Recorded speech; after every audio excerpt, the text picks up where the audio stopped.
Hello, everyone. My name is Joe Fairley. I'm the founder of Ascent Fabrication, a certified prosthetist and board eligible orthotist. And today is Fabrication Friday. Actually, it's Saturday. We're doing this a day late, but I wanted to make sure that I got this episode recorded and actually a little bit better video quality than some of what we were doing in the past. So we're going to be moving forward with our recorded sessions for Fabrication Friday. And now we're going to be taking things into more of an educational level in terms of what we actually go through the process in 3D printing in-house, as well as what is available out there in the industry right now for 3D printing specifically, and in prosthetics and orthotics. So thank you for taking the time to view with us today. And so what we're going to talk about today is getting into kind of the nitty gritty of, what is the most viable forms of 3D printing and for the prosthetic and orthotic field, and kind of, what are the processes that we go through, what are the materials that we're using, and what are the 3D printing styles, processes that are actually viable and ready to use today in your clinic. So what we do in-house here with Ascent Fabrication is all of the layer by layer process of 3D printing called FDM, FFF, FDM, fused deposition modeling. FFF is fused filament fabrication. Those terms are synonymous with each other for all intents and purposes, okay? Additive manufacturing, 3D printing, FDM, FFF, those are all pretty synonymous for the general 3D printing that we see mostly in the consumer space. And that is what we do here in-house, right? So we take the actual raw materials in spools. So the filament actually comes in spools of varying sizes, anywhere from 600 grams on up to 3.5 kilograms of material. We use a number of different materials within Ascent Fabrication. What I'm holding on to here is our test socket made out of PETG. All of our test sockets are a standard 4 millimeters thick for durability purposes. And depending on the distal end that you would like to have for a component for suspension or conforming to the patient's limb, sometimes we may end up adding support structure here that is not only supportive for the 3D printing process, but also supportive when you're walking your patients in your clinic. So PETG, fairly transparent material. Honestly, you're not going to get much more transparent than this with FDM, FFF printing. So we would only suggest using a test socket like this within the clinic under, very controlled settings. You can walk the patient on it. I still would suggest wrapping it in fiberglass once you've made sure that all the points on the limb are where you are comfortable with them in terms of the pressure points and any modifications that need to be needed. But then when you're walking them, I would still suggest wrapping it with fiberglass just to be safe. We do not suggest using the PETG test sockets outside of the clinic. That's under your own discretion if you're going to do so. But anyways, getting more into kind of, again, how we go through the selection process of, what materials are we using? How do we end up 3D printing? Okay, we're taking your 3D scan, and then we're actually creating the device around that scan after you've done the clinical modifications, right? So PETG is still similar to what is being used in the field today. Now, we, again, are sourcing materials reliably and sustainably as much as possible. So, we try to be green where we can.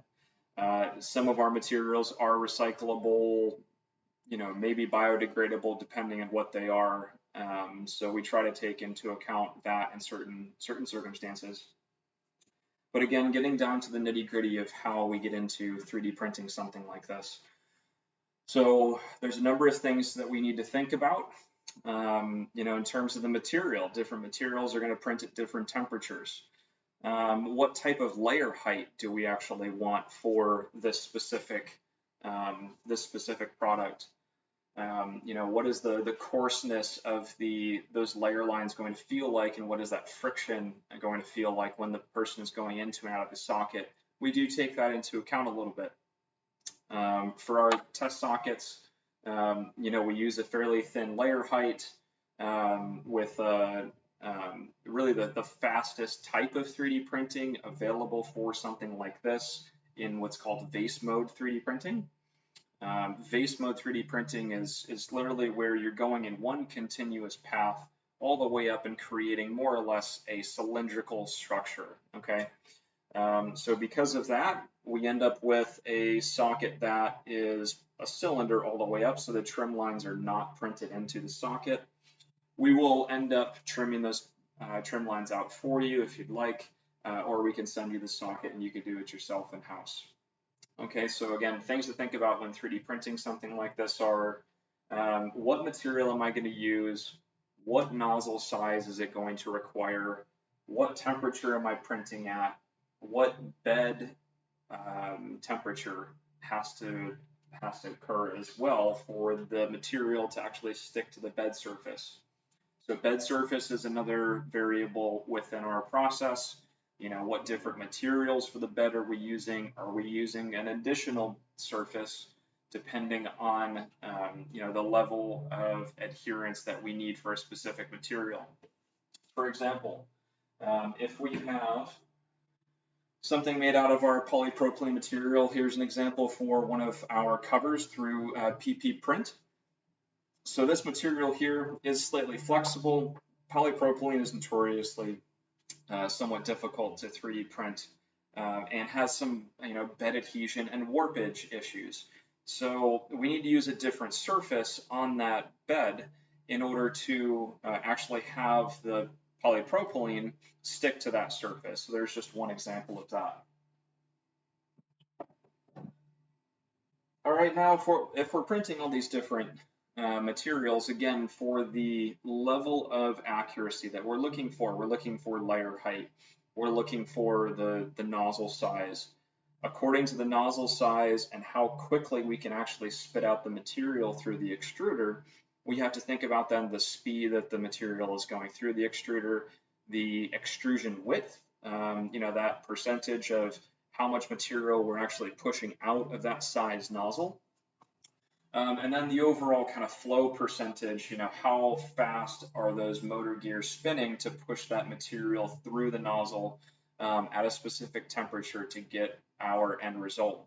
Specifically with our foam flex air sockets, this is entirely crucial, where we really need to focus on the foaming aspects of this material. So taking a look again at the foam flex air socket, having some great feedback on the bony cushioned areas that we can pre-program into this device. Extremely lightweight. It does have some inherent friction because of the kind of matte finish of the material, but we haven't seen any detriments because of that quality of it yet. So with more flexible materials, we really have to slow down the speed of 3D printing, right? So some of our PETG test sockets might finish within 3 to 6 hours.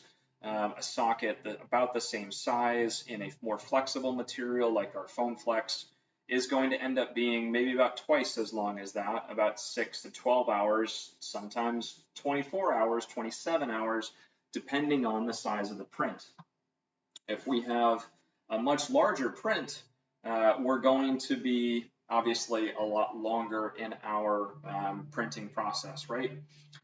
And something else to think about is some overhang angles of that print itself, right? If we have a very rounded structure down at the bottom, the printer is not going to want to print a line of filament over air, over nothing, right?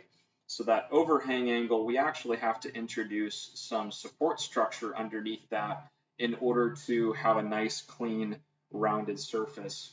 And that goes for any of the devices that we're printing. So that's a consideration. Do I need to use support material? Do I not need to use support material?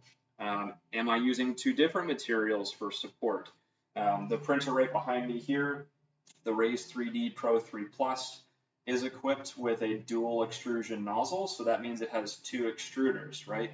We're actually using two different materials at the same time during the print. One material at one time, however, so it'll print from the left extruder in polypropylene and the right extruder from the support material to make sure that we're actually getting a really nice surface finish as we go up in the layers. Sometimes we can only print the surface in the product in one particular material. So if we do have, this is a raw 3D print straight off of the printer. I haven't cleaned this up yet. We do have some support structure right underneath that we do end up having to kind of grind off and carefully cut off at the end. Again, this is a raw print right off the printer. Typically, we're going to have some sort of post-processing for every print that we have coming off the printer, whether that is grinding down the trim lines, making those nice and smooth, taking off support material.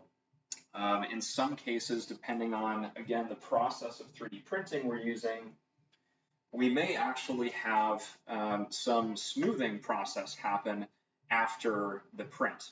So we're talking right now about the FDM, FFF, layer by layer process 3D printing that we do here in-house, but we also can provide the more industrial 3D printing like HPMJF, multi-jet fusion, or SLS, selective laser sintering, with materials like PA11 and PA12 nylon. What we get from those more industrial styles of 3D printing is a little bit more of a robust part, right? So what we're doing more research into right now, and it's really clinical research at this point, right? How has any device been tested in the field up until this point for laminated prosthetic sockets or lower limb orthoses, something that is, weight bearing, semi-weight bearing, that has to go through a dynamic motion of the patient, right? We're testing these out clinically, and what that means is we're working very closely with our clinical partners in very confined, aspects to make sure, one, the patient has a backup device that they are able to go to if something breaks. For any sort of definitive device that we're trying out, again, we don't exactly have what we can say to be definitive, aside from maybe the selective laser sintering or HPMJF sockets, truly based off of clinical experience over the last 2.5 years, from some people like from Additive America, Brent Wright, who, we've been seeing these devices come out over the past couple years, and now we have some clinical data to back that up. When we get into, again, what has to go through this industrial 3D printing process, we're starting out with a powder, basically, of the nylon 11 or nylon 12 material, and a laser is going around and curing those powdered layers, layer by layer again. In the MJF process, there's actually another layer that's distributed across that actually helps fuse those layers together, and that's kind of what differentiates SLS printing versus MJF at the basic level. What we have here, again, from a material standpoint, PA11 is a little bit more of an elastic material than PA12. I have seen PA12 completely shatter catastrophically, at too prematurely a time. So we're moving forward with PA11 nylon. It's a little bit more elastic. You'll actually start to see white stress marks appear as the patient is using it. I've seen this typically with actually lower limb orthoses as well. So again, with the printing process, then we have a post process, right? The post process that we're going through is vapor smoothing and dyeing, so we can actually dye these sockets to be a number of different colors, 12 or 15 different colors from the manufacturer. So we go through the dyeing process and vapor smoothing. Before the vapor smoothing, we might add a tumbling smoothing process so that we get a nice smooth surface finish outside and inside the part as well. So our definitive style sockets from Ascent Fabrication are going to be PA11, vapor smoothed, SLS, HPMJF, both of those different processes, one or the other at this point. We're actually going to have barrel nuts go into the sides of the distal end. And again, those are things that we would like to test out in a cyclical manner, and would welcome anyone who's interested in doing that type of research with us to reach out as well to do some cyclic testing down the line. Because at the end of the day, that's what needs to happen. We need to have standards for our definitive sockets that are being 3D printed, otherwise laminated as well. You could put a socket through the cyclic testing that needs to be done. And it really does need to be done. We need to have standards based on fabrication, and that's something that maybe a digital workflow could help with, because we could have these pre-programmed out steps to get to the end product, and we know that a similar product has been tested under certain circumstances. So that's what we're trying to promote here at Ascent Fabrication, is working with people to test our products clinically and test them as much as we possibly can mechanically, and we'll get more into that as time goes on. So yeah, when we talk about again, the nitty-gritty of the 3D printing processes of what we do here in-house, we do use a number of different materials, being either rigid materials or flexible materials. Some of those materials you can purchase from us, being the polypropylene, our foam flex material, and some TPUs as well. We're trying to provide a kind of all-in-one access point for people to get involved with 3D printing, 3D scanning, the whole digital workflow, from the time that you see the patient to the time that they're delivered a device. So work with us in terms of trying to get your clinicians up and running. If you're just getting into a digital workflow, or really establishing more materials that you're working with and more printing processes, either in-house or through us central fab, we can support that all the way through. If you are looking for some resources in terms of how to start dabbling into 3D printing in general, really the best way to learn 3D printing is just to do it, right? I learn a lot by doing and seeing things happen right in front of me. So I would suggest anyone that's looking to learn about, especially the FDM, FFF 3D printing process, to look into a couple different low-end cost printers. Creality, the Ender series printers, the Artillery Sidewinder printer, anything under about $500 to maybe $300 would be a decent enough 3D printer that you can get started with to understand some of these little nuances that have to go through this troubleshooting process. And you might be a little bit more informed on, how to start to put some of these devices on your patients safely, and what different materials to use, and what troubleshooting techniques you might have to go through with 3D printers in-house. PVA Med does a very nice job of putting together an all-in-one solution for test sockets currently. We are working on developing some processes to offer different materials at some point. At the end of the day, we are working with 3D printers that are able to produce something with different materials. However, we want to make sure those quality control checkpoints are met. So again, if you're wanting to learn about 3D printing, you can absolutely follow me here, Fabrication Friday, every Friday. I'm going to be uploading the recorded video at noon. But I will also strongly suggest you to look more through YouTube. YouTube has a number of different people offering different advice on different 3D printed products that they are making, different 3D printer reviews, different material reviews from different manufacturers. So you can really learn a lot just by spending maybe another half hour on YouTube once a week to just be more informed again of the different types of 3D printing processes that there are. Aside from that, there might be a couple people out there like myself who are interested in doing one-on-one sessions with you.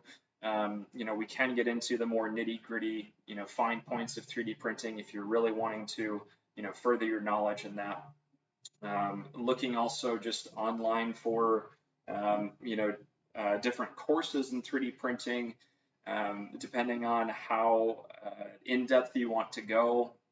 There even are college courses now on 3D printing. So again, with the different styles of 3D printing, they all have their different little nuances in terms of, what is going to be viable for us in prosthetics and orthotics. We're really still on some of the beginning cusps of, what is going to be useful for our patients, strong enough to be a preparatory or definitive style device, whether that's prosthetics or orthotics, and what is really going to be, the best designs for the patient as well. Again, with our foam flex socket, we've seen a lot of great feedback so far. But that it's not just about the fact that it's 3D printed or the fact of this particular material. It's kind of all this encompassing nature of the materials, the design process that goes into it, and then the 3D printing process, to come up with this actual product. So there's a lot of different steps involved along the process. We can help you through that, again, either in-house or through our central fabrication services. And we can come on site and actually do one-on-one training instruction with you and your employees, whether you're looking to increase the knowledge of a technician that you already have, or looking to hire somebody on from maybe outside the field. I've heard the term digital technician from some of my customers, and I've started to use it as well, or a prosthetic engineer, right? We're looking for different opportunities to bring in, like-minded individuals that have more of this CAD background, programming background, 3D design, right? So we're just kind of, redefining in some ways what a technician has the ability to do in terms of their skill set. That's not to say that we're getting rid of traditional fabrication. In a lot of cases, our foam flex air socket is paired with an in-house laminated carbon fiber socket, right, for their definitive. 3D printing is just a tool, right? It's another tool in the tool belt of the prosthetist, orthotist, and their technicians. This is not going to fully replace in every instance, for every patient, their treatment plan. So, look at it as a different tool for specific patients. I would argue that 3D scanning might also be a tool that you could use on a very, very wide variety of patients. Directly scanning over the patient's limb would give you very accurate skin measurements from either the comb scan or some others. In terms of being able to justify, new devices, you're taking very accurate circumference measurements that are exactly over the outside of the limb to then place right into the patient's chart, and you can overlay, a few months later, that same 3D scan to show the insurance company as well, there's limb actually did change shape and size. That's just one way that 3D scanning for every patient that comes in your office, whether it's prosthetics or orthotics, upper limb, lower limb, absolutely could be utilized today and should be. Hand measurements are they vary all across the board from clinician to clinician. The paper tape measures stretch out over time, so those aren't accurate over time. So being able to have reliable measurements over time is much more easily controlled with 3D scanning and a digital software. Doing digital clinical modifications, there's a number of different softwares out there currently to do so. Just to talk about a few, PVA Meds Rapid Plaster, Ohio Willowwood, you have Oser Design Studio, you have Mercurus, you have Spentis, you have Rodin 4D, you have Vorum. Okay, there's a few others as well that I can't name right off the top of my head, but you really have to do your research in terms of what devices they are really good at and set up with being able to design right now. And they all have different little nuances in terms of how well they react to different 3D scan data. There are some free softwares out there available right now that aren't specific to prosthetics and orthotics, like Autodesk Mesh Mixer, that could be used to help clean up 3D scans, but they aren't the best for these clinical modifications that we're trying to do because they don't have either measurement data or really aren't really set up for tools that would be specific to what we're used to with doing our hand modifications by plaster. There's just no relation sometimes. So yeah, look into the different modification softwares that are out there.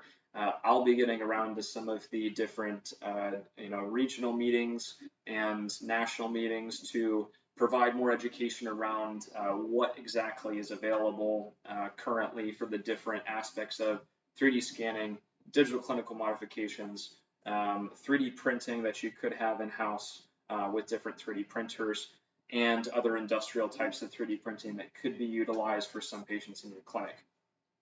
So again, to recap kind of what we've talked about today, for the layer by layer process of 3D printing that we do here in-house at Ascent Fabrication, there are a lot of little nuances that you can definitely learn over time, but in some cases you may not want to, right? There might not be some things that are really worth your time. I've spent the last 7 years refining my workflows in different slicer programs. The slicer is the software that talks to the 3D printer. There are a number of different slicers out there, and to be able to be very adept at finding out which settings you need to choose in order to have the best result can take you quite a bit of troubleshooting time.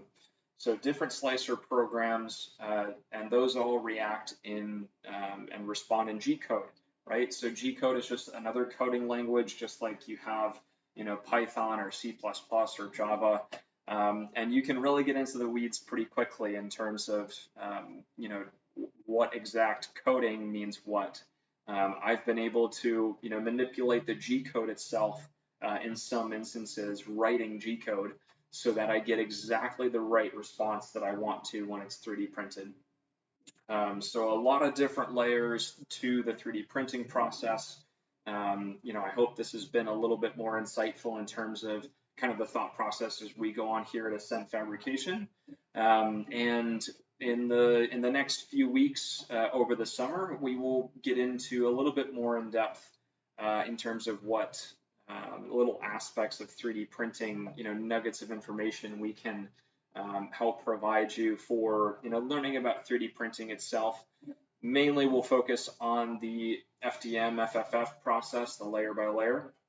But we will add in some information down the line on the different industrial forms of 3D printing as well.